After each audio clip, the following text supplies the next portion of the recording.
Hello everyone! Today we'll be going over my top 3 green cards from the new Brothers War set. I should emphasize here that these are my top 3 picks, so it will be a combination of what I think is strong as well as simply my personal preference. So without further ado, let's jump straight into them. So first we have Gwenna, Eyes of Gaia.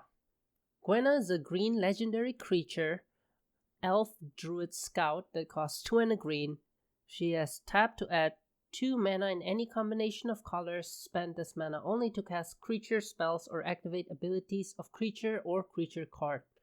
Whenever you cast a creature spell with power 5 or greater, put a +1/+1 counter on Gwenna, Eyes of Gaia and untap it. So, we already have a couple cards printed that are very similar to Gwenna in that they're efficient mana dorks that produces mana only to cast creatures. That is Somberwall Sage and Shaman of Forgotten Ways. So let's see how Gwenna compared to these cards. So first, Gwenna has a pretty decent size. It's a 2/3, same as the Shaman. So a bit more durable than the very fragile Somberwall Sage, which is a mere 0/1. And Gwenna makes 2 mana. That's the same as Shaman of Forgotten Ways, which is a very good rate for a 3-drop. Not quite as good as Somberwall, which makes 3, but still very good. One upside that only Gwenna has, however, is that the mana she produces can also be used for activated abilities. So this can be relevant, especially if you play a commander with an activated ability like, say, Trostani, or even a bigger mana sink like Thrasios. And so, let's see. Shaman of Forgotten Ways comes with an activated ability that's pretty much biorhythm and can also serve as a form of win con. Gwenna doesn't quite have such a powerful game-winning ability, but it does have something that's good in its own way. So basically, every time you cast a creature with power 5 or greater, you get a trigger.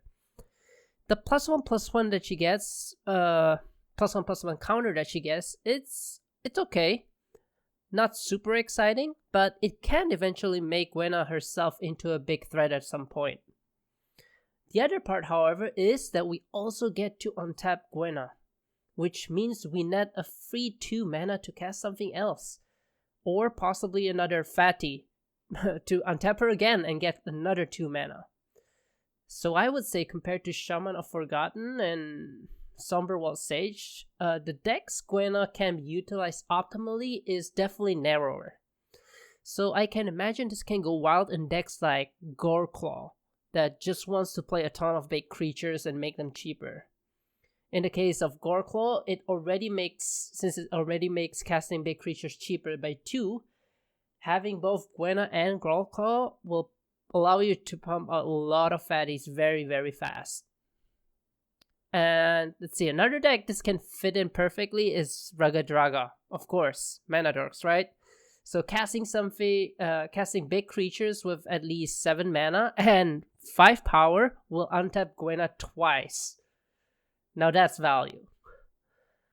And one thing to note is that this thing triggers on cast and not ETB.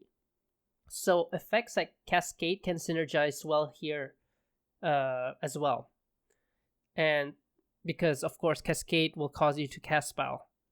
And I'm thinking about cards like Maelstrom Wanderer here.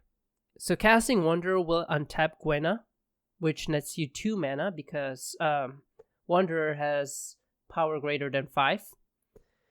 And you can get that will net you 2 mana, and you can get another potential 2 mana for each of the 2 cascades you get from Maelstrom Wanderer if you do hit a big creature.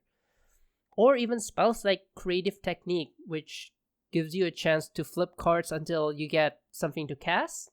And if you hit big stuff, you might be able to untap Gwenna multiple times. So overall, I'm super excited about this card. The trigger to untap and produce more mana and keep chaining it, I think that can be really, really fun. So my next top pick here is Awaken the Woods. Awaken the Woods is a green sorcery that costs X green green. it says create X 1/1 green forest dryad land creature tokens. Oh boy. Yeah, so this card is just nuts.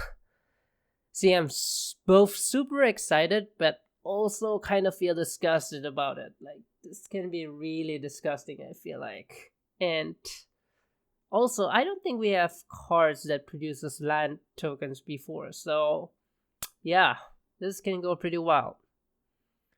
So let's see what it can do. So first, obviously, it can trigger a landfall like crazy. Thinking Field of the Dead, Avenger of Zendikar, or even just value producing things like Lotus Cobra and Tireless Provisioner.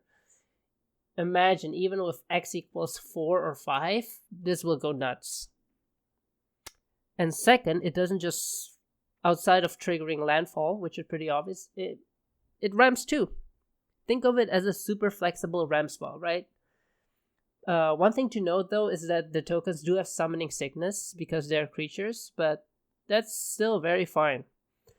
Of course, it's a very different story if you play this in, say, Samet or Wanderer, Maelstrom Wanderer deck, because they'll get haste and you can tap them immediately. So that's just even more bonkers. So let's see how this ramp really quick. So X equals 1 is the worst case, so you cast this for 3 mana. Obviously not amazing. You pay 3 to get one ramp, but still kind of okay if you really need it. It's not like the worst thing. You still ramp, and next turn you get more mana. And X equals 2, actually not bad. It's the standard 4 for 2 ramp. Very similar to cards like Vegetative Explosion. Then we have X equal 3 or greater than that. So at this rate, that's just, you'll just be ramping like crazy, right? Imagine X equals 4, you have 4 surplus, yes, you're 4 lands ahead of your opponent pretty much next turn. So, yeah, it's very versatile in that sense. And finally, I forgot to mention one more thing, that these tokens are also creatures. That's the interesting part, right? So it works well with go white strategies as well. Imagine token matter stack like Jetmir. They will absolutely love this, right? Playing this can both activate Jetmir, but at the same time, it also ramps a ton for playing various new other spells on your next turn. And since these are tokens, these works with token doublers as well, which I think are pretty common in EDH. So yeah, if you have a Doubling Season, Anointed Procession, or Parallel Lives in play, yeah, your opponents will be very, very sad. Now, we should mention the downside that these tokens, being 1/1 creatures, are very fragile. But I think because of the immense value that it can get you, it's a very worth downside to have, and I wouldn't be worried about it at all. And finally, we have Haywire Might. So Haywire Might is a artifact creature of type insect that costs 1 colorless to play. It has, when Haywire Might dies, you gain 2 life. It also has pay 1 green, sacrifice Haywire Might, exile target non-creature artifact or non-creature enchantment. So, I know, this might not be the most exciting card for some of you, but I really love these kind of efficient cards. So, let's see. Let's look at 2 cards that are very similar in terms of functionality. We have Reclamation Sage and Caustic Caterpillar. Where Reclamation Sage relies on the ETB effect, Caustic Caterpillar is more similar to Haywire Might in that it triggers the removal effect by sacrificing and paying mana.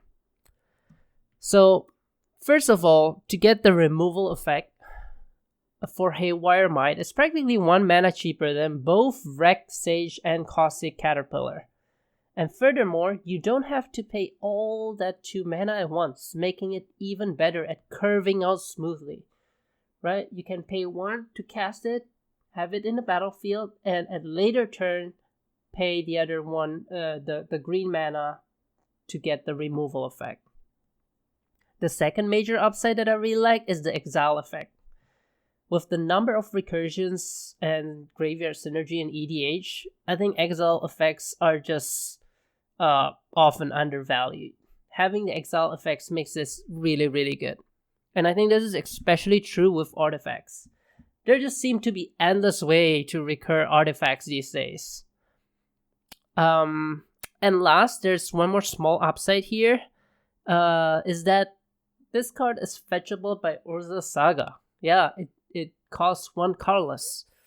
So probably not as relevant in most decks, but I think it's a sweet line of play. If you do need artifact or enchantment removals, Urza Saga can fetch you this card. Now, the obvious downside here is, of course, that it cannot hit creatures. I think this is probably more relevant if you're playing mono green decks, since mono green is not the best at creature removals. But if you say have access to black or white, then creature removal is probably the least of your concern. And having this only hit non-creature targets is a bit more tolerable. And I was also trying to think what creature targets I would love to hit with this, and I couldn't come up with too many. Probably Esper Sentinel and Sanctum Weaver types of creature comes into mind, where it generates a lot of values. I think there might be more relevant targets in, say, CDH, so I'm not too worried about this not hitting creatures if we're playing in casual EDH. Oh, and last thing, I think people might just skim over this.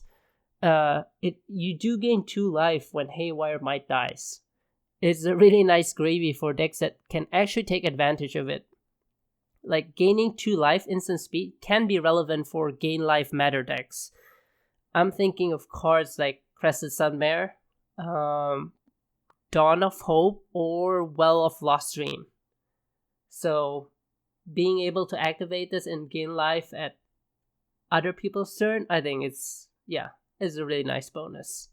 So there you have it, my top picks from all the green cards in Brothers Wars. So I only went over 3 cards, but these 3 cards, those are the ones that I'm really excited about.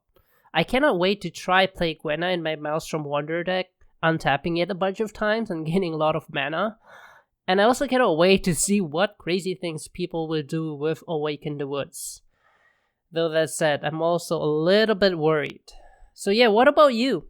What are your top green cards from Brothers Wars? Let us know in the comment. And if you enjoyed this video in any way, please consider liking and subscribing. It will let me know whether I should make similar videos like this in the future. With that, thank you so much for watching, and you have a wonderful day.